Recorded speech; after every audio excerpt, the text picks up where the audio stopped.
میں مرکز فیضان المستفیض دارالاحسان کے زیر اہتمام فری میڈیکل کیمپ کا انعقاد کیا گیا، جس میں سینکڑوں مریضوں کا مفت طبی معائنہ کیا گیا اور ادویات بھی بلا معاوضہ فراہم کی گئی۔ میڈیکل کیمپ میں آرتھوپیڈک سرجن ڈاکٹر طاہر مجید، فزیو تھراپسٹ ڈاکٹر مزمل حسین، physio therapist doctor Ali Raza, lady physio therapist doctor میراب علی اور فزیشین ڈاکٹر امجد علی نے دن بھر انسانی ہمدردی اور جذبہ خدمت کے تحت مریضوں کا علاج معالجہ کیا۔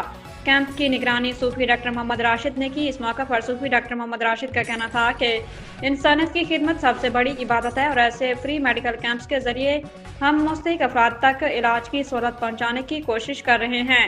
ہمارا مقصد ہے کہ صحت جیسی بنیادی سہولت ہر انسان تک پہنچے۔ آرتھوپیڈک سرجن ڈاکٹر طاہر مجید نے اپنے خیالات کا اظہار کرتے ہوئے کہا کہ دکھی انسانیت کی خدمت ڈاکٹر ہونے کا اصل مقصد ہے۔ فری میڈیکل کیمپس غریب اور نادار مریضوں کے لیے ایک بڑی سہولت ہے اور ہم آئندہ بھی ایسے کیمپس میں بھرپور کردار ادا کرتے رہیں گے۔ کیمپ کے انتظامی امور میں ڈاکٹر ندیم احمد بٹ، مظہر ندیم، شہباز احمد بھٹی، محمد سہیل ملک، محمد عمران بھٹی، محمد عمر بھائی، علی حسن اور ظفر بھائی نے فعال کردار ادا کیا۔